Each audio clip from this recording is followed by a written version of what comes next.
ओम नमः शिवाय। दिव्य शक्तियाँ चैनल में आपका हार्दिक स्वागत है। आज हम आपको भगवान श्री वाराह का वह पवित्र मंत्र सुनाने जा रहे हैं जो गृह प्रवेश, नए घर में शुभता, स्थिरता और संरक्षण प्रदान करता है। श्रद्धा और पवित्र भाव से इस मंत्र को सुने। इस मंत्र के नियमित श्रवण से नए घर में नकारात्मक ऊर्जा का नाश होता है। गृह प्रवेश के समय आने वाली बाधाएं दूर होती है। घर में स्थिरता, सुरक्षा और समृद्धि का वास होता है। वास्तु दोष शांत होते हैं और परिवार में शांति व सुख समृद्धि बढ़ती है। ओम नमः श्री वाराहाय धरण्युद्धारणाय स्वाहा। ओम नमः श्री वाराहाय धरण्युद्धारणाय स्वाहा। ओम नमः श्री वाराहाय धरण्युद्धारणाय स्वाहा। ओम नमः श्री वाराहाय धरण्युद्धारणाय स्वाहा। ओम नमः श्री वाराहाय धरण्युद्धारणाय स्वाहा। ओम नमः श्री वाराहाय धरण्युद्धारणाय स्वाहा। ओम नमः श्री वाराहाय धरण्युद्धारणाय स्वाहा। ओम नमः श्री वाराहाय धरण्युद्धारणाय स्वाहा। ओम नमः श्री वाराहाय धरण्युद्धारणाय स्वाहा। ओम नमः श्री वाराहाय धरण्युद्धारणाय स्वाहा। ओम नमः श्री वाराहाय धरण्युद्धारणाय स्वाहा। ओम नमः श्री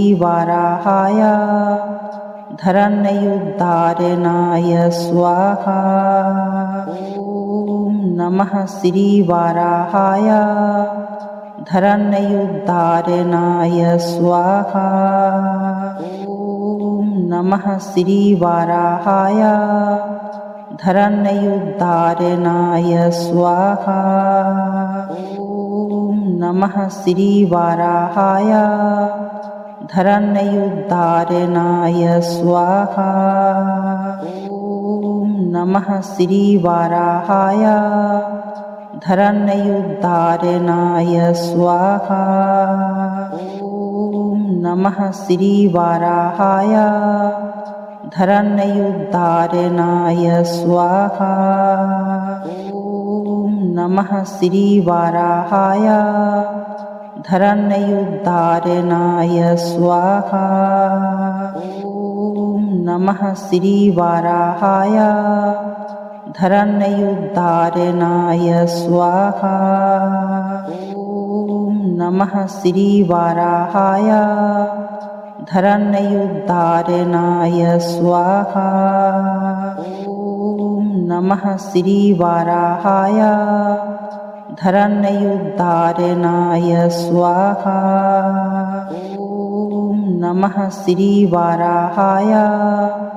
धरण्युद्धारणाय स्वाहा। ओम नमः श्री वाराहाय धरण्युद्धारणाय स्वाहा। ओम नमः श्री वाराहाय धरण्युद्धारणाय स्वाहा। ओम नमः श्री वाराहाय धरण्युद्धारणाय स्वाहा। ओम नमः श्री वाराहाय धरण्युद्धारणाय स्वाहा। ओम नमः श्री वाराहाय धरण्युद्धारणाय स्वाहा। ओम नमः श्री वाराहाय धरण्युद्धारणाय स्वाहा। ओम नमः श्री वाराहाय धरण्युद्धारणाय स्वाहा। ॐ नमः श्रीवाराहाय धरण्युद्धारणाय स्वाहा। ॐ नमः श्रीवाराहाय धरण्युद्धारणाय स्वाहा। ॐ नमः श्रीवाराहाय धरण्युद्धारणाय स्वाहा। ॐ नमः श्रीवाराहाय धरण्युद्धारणाय स्वाहा। ॐ नमः श्रीवाराहाय धरण्युद्धारणाय स्वाहा। ॐ नमः श्रीवाराहाय धरण्युद्धारणाय स्वाहा। ॐ नमः श्रीवाराहाय धरण्युद्धारणाय स्वाहा। ॐ नमः श्रीवाराहाय धरण्युद्धारणाय स्वाहा। ॐ नमः श्रीवाराहाय धरण्युद्धारणाय स्वाहा। ॐ नमः श्रीवाराहाय धरण्युद्धारणाय स्वाहा। ॐ नमः श्रीवाराहाय धरण्युद्धारणाय स्वाहा। ॐ नमः श्रीवाराहाय धरण्युद्धारणाय स्वाहा। ॐ नमः श्रीवाराहाय धरण्युद्धारणाय स्वाहा। ॐ नमः श्रीवाराहाय धरण्युद्धारणाय स्वाहा। ॐ नमः श्रीवाराहाय धरण्युद्धारणाय स्वाहा। ॐ नमः श्रीवाराहाय धरण्युद्धारणाय स्वाहा। ॐ नमः श्रीवाराहाय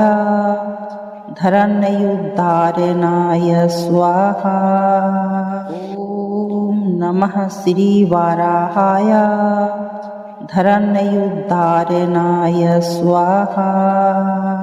ॐ नमः श्रीवाराहाय धरण्युद्धारणाय स्वाहा। ॐ नमः श्रीवाराहाय धरण्युद्धारणाय स्वाहा। ॐ नमः श्रीवाराहाय धरण्युद्धारणाय स्वाहा। ॐ नमः श्रीवाराहाय धरण्युद्धारणाय स्वाहा। ॐ नमः श्रीवाराहाय धरण्युद्धारणाय स्वाहा। ॐ नमः श्रीवाराहाय धरण्युद्धारणाय स्वाहा। ॐ नमः श्रीवाराहाय धरण्युद्धारणाय स्वाहा। ॐ नमः श्रीवाराहाय धरण्युद्धारणाय स्वाहा। ॐ नमः श्रीवाराहाय धरण्युद्धारणाय स्वाहा।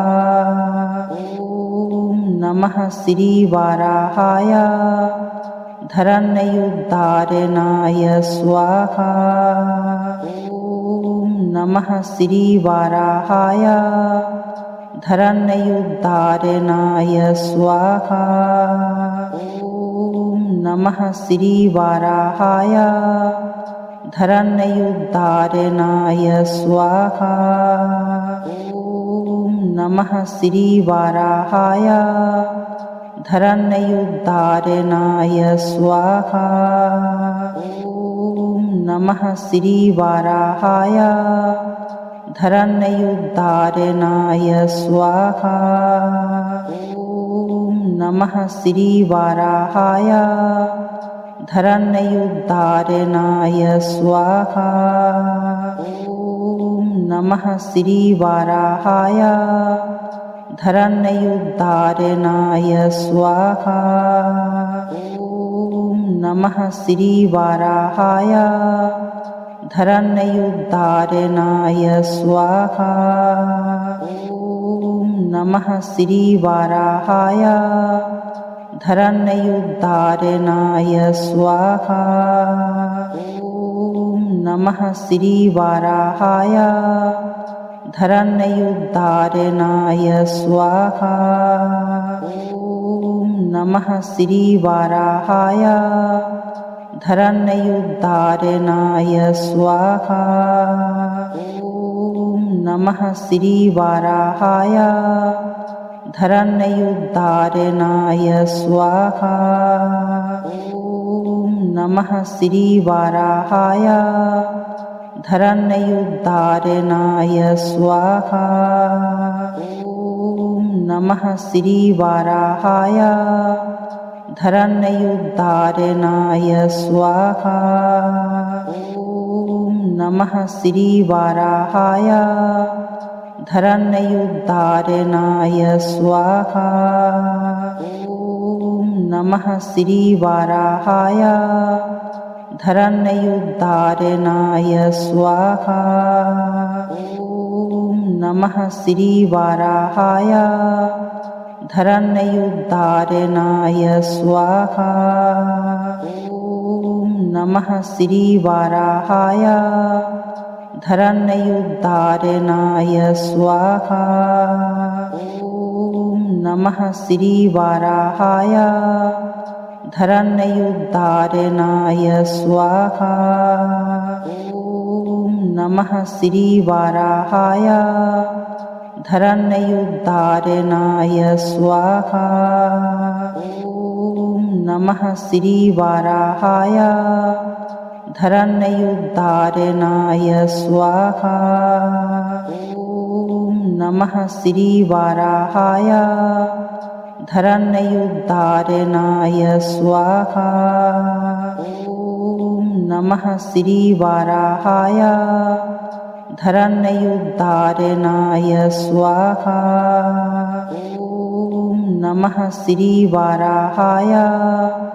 धरण्युद्धारणाय स्वाहा। ॐ नमः श्रीवाराहाय धरण्युद्धारणाय स्वाहा। ॐ नमः श्रीवाराहाय धरण्युद्धारणाय स्वाहा। ॐ नमः श्रीवाराहाय धरण्युद्धारणाय स्वाहा। ॐ नमः श्रीवाराहाय धरण्युद्धारणाय स्वाहा। ॐ नमः श्रीवाराहाय धरण्युद्धारणाय स्वाहा। ॐ नमः श्रीवाराहाय धरण्युद्धारणाय स्वाहा। ॐ नमः श्रीवाराहाय धरण्युद्धारणाय स्वाहा। ॐ नमः श्रीवाराहाय धरण्युद्धारणाय स्वाहा। ॐ नमः श्रीवाराहाय धरण्युद्धारणाय स्वाहा। ॐ नमः श्रीवाराहाय धरण्युद्धारणाय स्वाहा। ॐ नमः श्रीवाराहाय धरण्युद्धारणाय स्वाहा। ॐ नमः श्रीवाराहाय धरण्युद्धारणाय स्वाहा। ॐ नमः श्रीवाराहाय धरण्युद्धारणाय स्वाहा।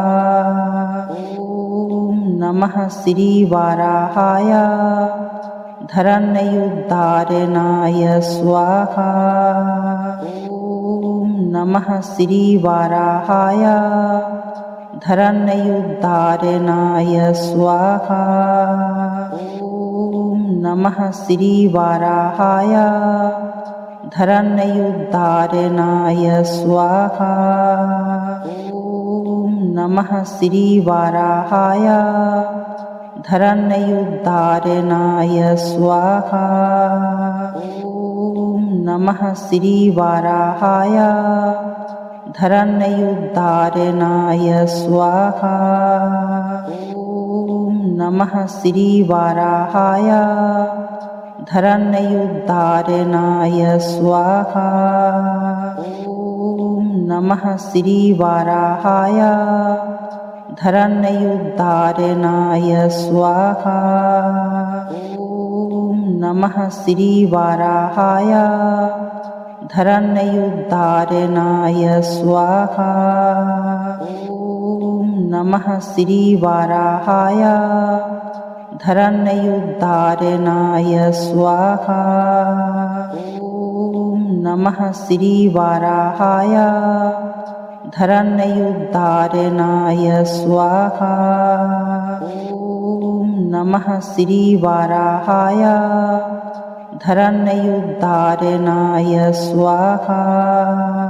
ॐ नमः श्रीवाराहाय धरण्युद्धारणाय स्वाहा। ॐ नमः श्रीवाराहाय धरण्युद्धारणाय स्वाहा। ॐ नमः श्रीवाराहाय धरण्युद्धारणाय स्वाहा। ॐ नमः श्रीवाराहाय धरण्युद्धारणाय स्वाहा। ॐ नमः श्रीवाराहाय धरण्युद्धारणाय स्वाहा। ॐ नमः श्रीवाराहाय धरण्युद्धारणाय स्वाहा। ॐ नमः श्रीवाराहाय धरण्युद्धारणाय स्वाहा। ॐ नमः श्रीवाराहाय धरण्युद्धारणाय स्वाहा। ॐ नमः श्रीवाराहाय धरण्युद्धारणाय स्वाहा। ॐ नमः श्रीवाराहाय धरण्युद्धारणाय स्वाहा। ॐ नमः श्रीवाराहाय धरण्युद्धारणाय स्वाहा। इस मंत्र को श्रद्धा और विश्वास के साथ सुना है तो भगवान श्री वराह अवश्य आपके गृह को सुरक्षित और मंगलमय बनाएंगे। इस मंत्र को गृह प्रवेश से पहले 21 या 108 बार सुनें या जाप करें। दिव्य शक्तियाँ चैनल को सब्सक्राइब करें और इस मंत्र को अपने परिवार के साथ साझा करें। ओम शांति शांति शांति।